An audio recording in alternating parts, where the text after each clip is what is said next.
The strange arrival Jack Carter was not the kind of man who believed in strange stories. He was a cargo pilot, flying old transport ships between lonely space stations. His life was simple: carry the goods, get paid, and try to stay away from trouble. That day was just another routine trip, or so he thought. His ship, the Star Runner, moved through the dark emptiness of space. Stars glittered outside the cockpit window like tiny white diamonds.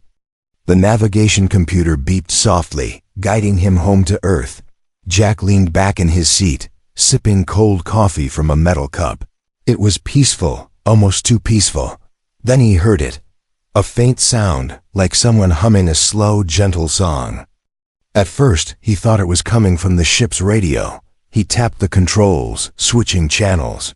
But the sound didn't go away. In fact, it grew clearer. Like an old woman's voice singing a lullaby. His skin prickled, and he checked the sensors. No ships nearby. The humming was coming from nowhere. Before he could react, alarms blared. The ship's systems flickered, lights dimmed, and the engine slowed to a crawl. Not good, Jack muttered, grabbing the manual controls. Suddenly, space in front of him shimmered like rippling water, and then it appeared. A silver ship. Unlike anything Jack had ever seen. It was smooth, almost alive, its surface flowing like liquid metal. Strange blue lights pulsed along its sides. It made no sound, but the air inside the Star Runner felt heavy. Jack's breath caught. This was no human design. Before he could send a distress call, a blinding flash filled the cockpit. The next second, Jack was no longer in his own ship. He was standing in a small, round room. The walls glowed with a soft, warm light. The floor felt like velvet under his boots, and in the middle of the room sat an old woman. She was small and thin, with silver hair tied into a neat bun. Her skin was pale blue, glowing faintly under the light. She wore a long robe decorated with swirling patterns that seemed to move on their own. In her hands, she held a pair of knitting needles, and she was making something that twisted and shimmered like living thread. Jack blinked in shock. Where am I?" he asked. The old woman looked up and smiled warmly. "Ah, you're here," she said in a gentle voice. "I have been waiting for you." Jack frowned. "Waiting? For me? Look, lady, I think you've got the wrong guy." She shook her head, slowly, still knitting. "No, I chose you," she said. "You are perfect." Jack took a cautious step back. Her eyes, large and bright like pools of silver, seemed to look straight into his mind. Something about her was comforting, yet deeply unsettling. Perfect for what? He asked carefully. She set the knitting aside, folded her hands, and leaned forward. "For my granddaughter," she said softly. "You will marry her." Jack almost laughed, but stopped when he realized she was deadly serious. He opened his mouth to protest, but she spoke first. "You are brave, kind, and stronger than you know," she said. "I have been watching you for a very long time." Jack's heart raced. "Watching me? How? And why?" The old woman stood and moved closer. Her steps were slow, but each one seemed to make the room smaller. "You will understand soon," she said. "But first, you must meet her." A faint sound came from behind Jack. He turned and saw a doorway sliding open. The light from beyond was bright, almost blinding. A figure stood there, tall and slender, with a graceful silhouette. He couldn't see her face yet, but something about the way she stood made his chest tighten. The old woman smiled knowingly. "She is waiting," she said, "and time is short." Jack felt like the ground under him had shifted. Only minutes ago, he was flying home to Earth. Now, he was trapped on an alien ship, about to meet a stranger he was apparently supposed to marry. A part of him wanted to run, but another part, the part that was curious, kept him rooted to the spot. The figure in the doorway took a step forward. Jack's eyes adjusted to the light. He saw her outline more clearly now. Her hair flowed like liquid silver, and her skin shimmered with faint blue light. Even from this distance, she looked almost human, but not quite. There was an otherworldly beauty in her movements. like she belonged to a place far beyond the stars. Jack swallowed hard. He had no idea what he was walking into, but he was sure of one thing. His life was never going to be the same again. The impossible proposal.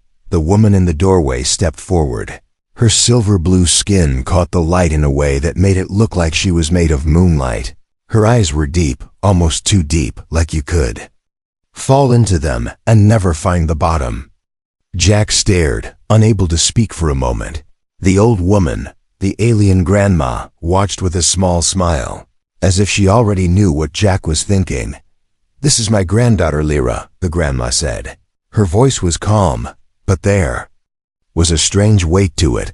Lyra's gaze moved over Jack slowly, as if she was studying him the same way someone studies a dangerous animal.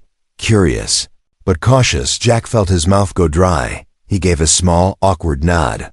Hi." Lyra didn't answer. Instead, she looked at her grandmother. "Why him?" she asked, her voice low but sharp. Jack blinked. "Excuse me?" The grandma turned to Lyra. "Because he is the one," she said. "The stars chose him."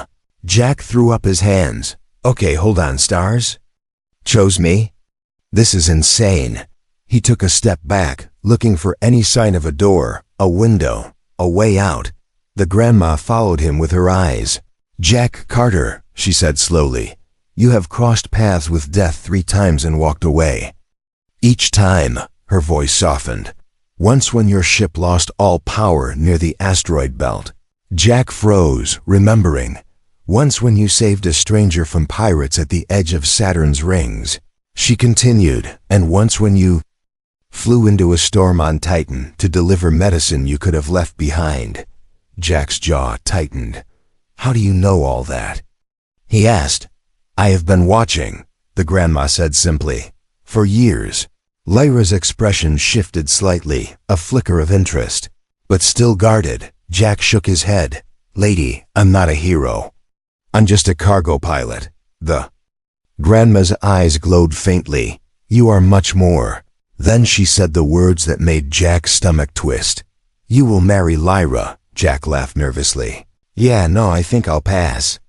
Lyra's lips curved into the smallest smirk, as if she agreed with him. But the grandma didn't look angry. She looked patient, like a chess player who knew the game was already won. "This is not about romance," she said. "It is about survival." Jack frowned. "Whose survival?" "Ours," the grandma said. "The Valari people." She explained quickly. The Valari were at the edge of war. 2 ancient clans were ready to destroy each other. Only one thing could stop it. A union between the last princess of the Valari and a warrior chosen by fate. Jack almost laughed again. "Well, good luck finding him," he said. The grandma tilted her head. "We already have." Lyra crossed her arms. "And what if I refuse?" The grandma's smile faded. "Then our people die." The room fell silent. Jack could hear his own heartbeat. Some part of him wanted to walk away from this madness, but there was something else. A strange pull in his chest, the same feeling. He got before a storm. Danger was close. Before anyone could say another word, the floor shook violently. A low, deep rumble echoed through the walls. Jack stumbled, grabbing the nearest chair. Lyra's head snapped toward the ceiling. "Draxon." "Ships," she said, her voice sharp now. The grandma's knitting vanished into thin air as she moved toward a glowing panel on the wall. "They found us," she said. "Jack, follow me." Jack blinked. "Wait, what's going on? Who are the Draxon?" The grandma didn't answer. Instead, a loud metallic roar filled the air, the sound of weapons charging. Lyra looked at Jack with sudden urgency. "Can you fly a ship?" Jack hesitated. Yeah, but..." "Good," she said, grabbing his arm and pulling him toward the door. Her grip was stronger than it looked. Jack's mind raced. 5 minutes ago he was arguing about marriage. Now he was running through glowing alien corridors with a woman who might be royalty, while an enemy he'd never heard of closed in. They burst into a large chamber, the cockpit of the silver ship. The pilot's seat was empty, screens flashing red warnings. Lyra shoved Jack toward the controls. "Fly," she said, "or we die." Meeting the granddaughter, Jack's hands gripped the alien controls. They felt warm, almost alive, like they were reacting to his touch. The ship trembled under him as strange shadows moved across the stars outside. He didn't know what the Draxen were, but from the way Lyra's jaw tightened, they weren't the friendly type. "Where's your pilot?" Jack shouted over the alarms. "Dead," Lyra said flatly, not looking at him. The word hit Jack like ice. She didn't flinch, didn't even slow her movements as she tapped glowing symbols on a nearby panel. Jack guessed she was rerouting. "Power, then why me?" he asked. "Because no Villari ship I can think like a human," she said. "The Draxen know all our patterns." "You're unpredictable." Jack almost laughed at the absurdity. "I'm not a soldier," he said. Lyra's eyes flicked to him, just for a second. "Then try not to get us killed," she said. He pushed the controls forward, and the silver ship shot to the side just as a beam of green light tore through the space they'd been in. The Draxen ships were jagged, black things with red glowing veins running across their hulls. They moved like hunting animals, fast and precise. Jack swerved between them, cutting close to debris floating in space. Two of the enemy ships clipped the wreckage and spun out, but more were coming. Lyra's voice was calm, but there was an edge beneath it. "They want me alive," she said. "If they take me, they will force the marriage and destroy my people." Jack risked a glance at her. "Wait, they also want you married?" "To who?" Her lips pressed into a thin line. "To their warlord's son." Jack shook his head. "Guess I'm not the only one with bad luck today." A sudden jolt threw them both forward as the ship was hit. Warning lights flashed red across the controls. Jack fought the spinning until they leveled out. "We're losing power," he yelled. Lyra didn't hesitate. "Head for the nearest planet. We can repair there." Jack spotted it on the sensors. A large glowing world with green clouds swirling in its atmosphere. The silver ship dived toward it, but the Draxen followed. "We're not going to make it without shaking them," Jack said. Lyra moved beside him, pressing her hand to the console. The controls changed under Jack's fingers, the layout shifting like liquid metal. "What did you do?" he asked. "I gave you something human ships don't have," she said. "Hold tight." The silver ship suddenly split into dozens of flickering copies, holographic decoys spinning in all directions. The Draxen broke formation, confused, firing at empty space. Jack dove into the planet's thick clouds, lightning flashing all around them. The turbulence was brutal, but it hid them well. When they finally broke through the lower clouds, the enemy was gone. Jack landed them in a dense alien forest, the silver ship settling on soft glowing moss. The engines powered down, leaving only the sound of wind moving through the strange, spiraling trees. For the first time since he'd met her, Lyra turned to look at him fully. Her eyes studied his face as if she was trying to solve a puzzle. "You're better than I thought," she said quietly. Jack smirked faintly.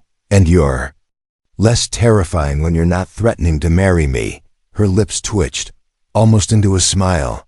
Almost. Before either could say more, the alien grandma's voice came over the cum. "They will come again," she said. "You cannot hide forever." Jack leaned back in the pilot's seat, still catching his breath. Lyra's gaze didn't leave him. Somewhere deep in her expression, there was the smallest spark, not trust yet, but something close. The attack on the ground. Forest around the silver ship glowed faintly in the night. Tall spiraling trees reached high into the green clouds above. Their bark shimmered like wet glass, and small floating lights drifted through the air like fireflies. Jack had never seen anything like it. It would have been beautiful if he wasn't stranded on an alien planet with enemies hunting him. Lyra moved with quiet purpose, scanning the tree line with a slim silver device. "We need power cells for repairs," she said. "There should be energy stones nearby." Jack raised an eyebrow. "Energy stones? Like batteries?" Lyra didn't. Look at him, like hearts, she said. They grow inside living creatures here. That made Jack pause. Let me guess. Those creatures don't like having their hearts taken. Lyra finally met his eyes. Not usually. The alien grandma stayed behind to work on the ship's systems while Jack and Lyra followed a narrow glowing path deeper into the forest. Strange sounds echoed between the trees. Clicking, low growls, and something like distant breathing. Jack kept glancing over his shoulder, half expecting the Draxon to burst through the clouds. They found the first energy stone inside a massive plant shaped like a closed fist. Lyra cut it open with a blade that hummed softly, revealing a crystal that pulsed with blue light. Jack reached out to grab it, and that's when the forest went silent.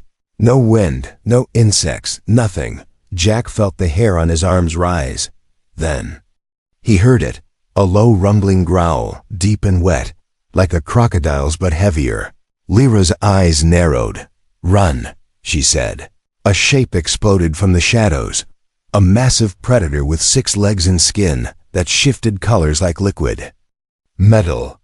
Its eyes glowed gold, and its mouth split open in 4 directions, revealing rows of teeth. Jack didn't think. He just ran.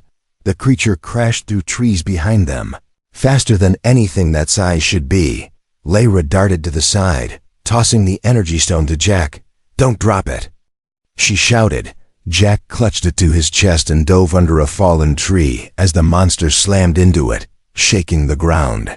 Lyra leapt onto a low branch and landed on the creature's back, stabbing her blade into the joint of its neck. It roared, twisting violently, and she was thrown into the moss. Jack scrambled up, heart pounding, without thinking. He grabbed a fallen branch and jammed it into the creature's mouth as it lunged for Lyra. The branch snapped instantly, but it gave her enough time to roll away. Over here, Jack yelled, waving his arms. The beast turned toward him, muscles tensing. Jack ran straight toward a cluster of sharp, crystal-like spikes growing from the ground. At the last second, he dove aside, and the monster's momentum carried it right into the spikes. The sound it made was deafening, a howl that rattled Jack's bones. It thrashed once, then went still, its golden eyes dimming. Lyra stood, breathing hard, her silver-blue skin flecked with alien dirt. She looked at Jack for a long moment, then said, "You could have run." Jack shrugged.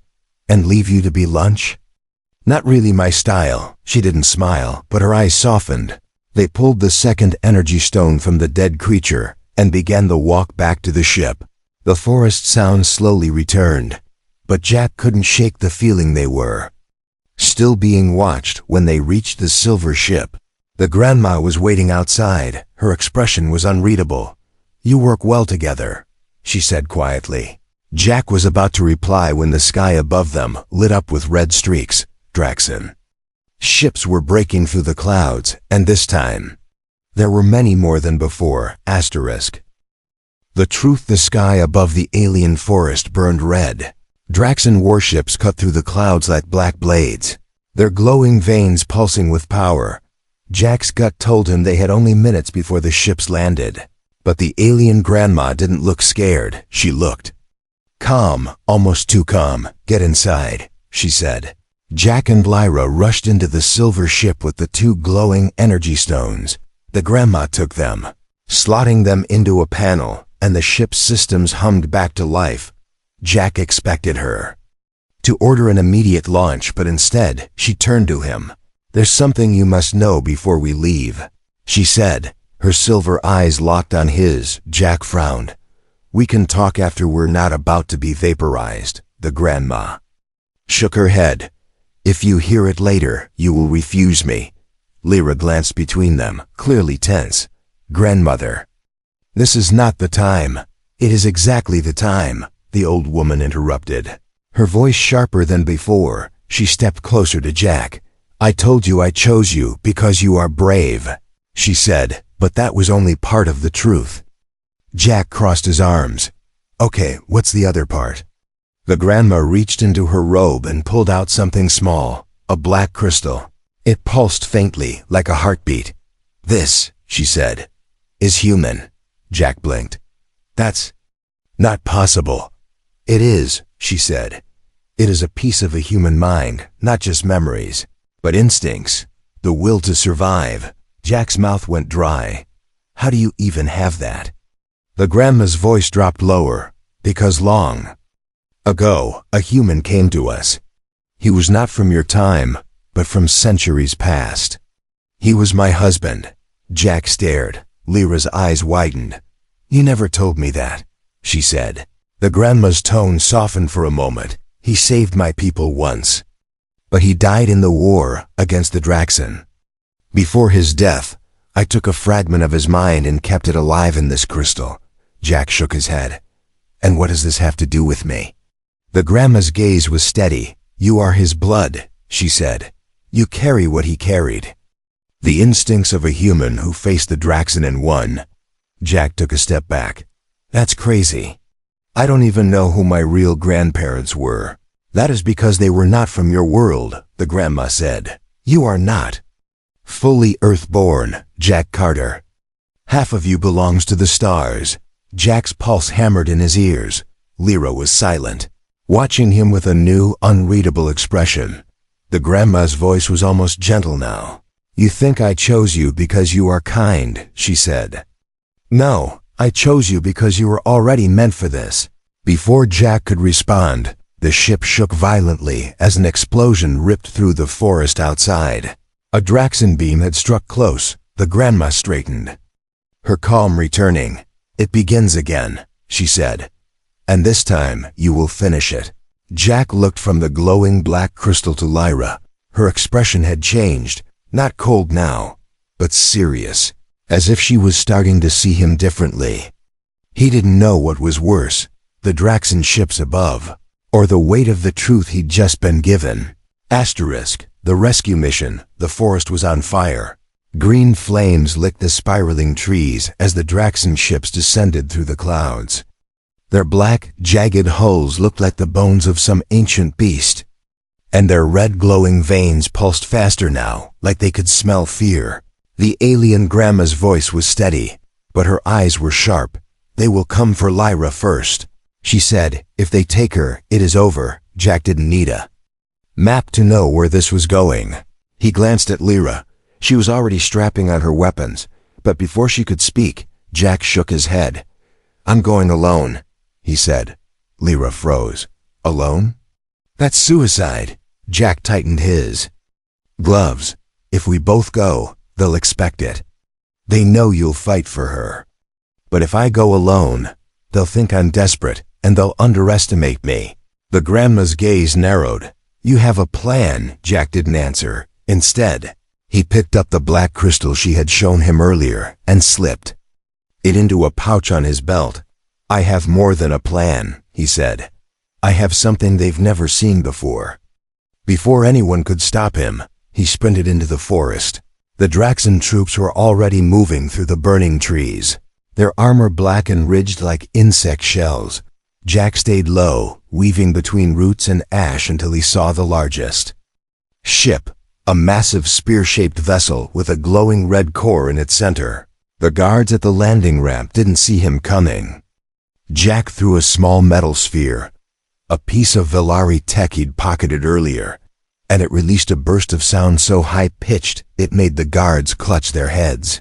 He slipped past them into the ship's dark corridors. The air smelled like burning metal and something rotten. Jack moved fast, memorizing turns as he went. He knew the Draxen would have Lyra in the holding chambers, but instead of going straight there, he took a detour. He found the power core room, guarded by only 2 soldiers. One quick fight later, a few wild swings, one stolen Draxen blade, and he was standing in front of the glowing red engine. From his pouch he pulled the black crystal. The moment it touched the core, the lights in the ship flickered. Jack felt a shock go through him, but it wasn't pain. It was like a flood of instincts rushing into his mind. He saw flashes of battle, not his own, but his ancestors, dodging Draxen strikes, finding weak points in their armor, using their own ship layouts against them. He smiled grimly. Now he knew how to beat them, Jack ran for the holding chambers, moving like he had trained for this his whole life. The Draxan soldiers fell before him, not because he was stronger, but because he knew exactly what they would do before they did it. He reached Lyra's cell and cut the lock with the stolen blade. She stared at him, stunned. How? No time, Jack said, tossing her a weapon. Follow me. They fought their way to the ramp, alarms screaming through the ship. Outside, the forest burned hotter, but in the chaos, Jack had left something behind. The black crystal, still lodged in the power core, was rewriting the Draxan ship's systems. By the time they reached the silver ship, the Draxan vessel above them began to tear itself apart from the inside. Lyra looked at him as the alien grandma took the controls. You did that on purpose, she said quietly. Jack just shrugged.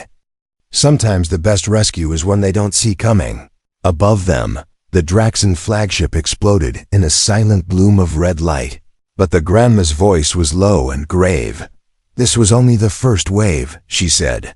The real war is coming, asterisk. The final choice. The silver ship tore through the alien sky. Behind them, the burning forest was swallowed by thick green clouds. The Draxan flagship was gone, nothing but fragments glowing faintly as they fell into the planet's atmosphere. Jack sat in the co-pilot's seat, breathing hard. Lyra was beside him, her weapon still across her lap, eyes fixed on the stars ahead. The alien grandma stood at the controls, her hand steady as the ship jumped into deep space. For a long moment, no one spoke. Then the grandma turned. The Draxan will regroup, she said. They will send a fleet, not for us, but for Earth. Jack felt the words hit him like cold steel. Earth? He said, why? They don't even know where it is. They do now, the grandma said quietly. One of their scouts followed you before we took your ship. It sent your home's coordinates back to their command. Lyra's eyes flicked toward Jack. They'll use Earth as leverage, she said. Force you to surrender. Or watch it burn. Jack clenched his fists. There has to be a way to stop them, he said. The grandma nodded slowly. There is, but it will cost you. She reached into her robe and placed something on the console. It was a small silver sphere, no bigger than an apple. This is a starseed, she said. It can hide a world from all sensors, all eyes, even the Draxan. But to power it, a world must be emptied of its skies. Jack frowned. Emptied of its skies? What does that even mean? Lyra answered softly. It means no ships can ever leave and no one can ever enter. Earth would be safe, but cut off. Forever. Jack's mind raced.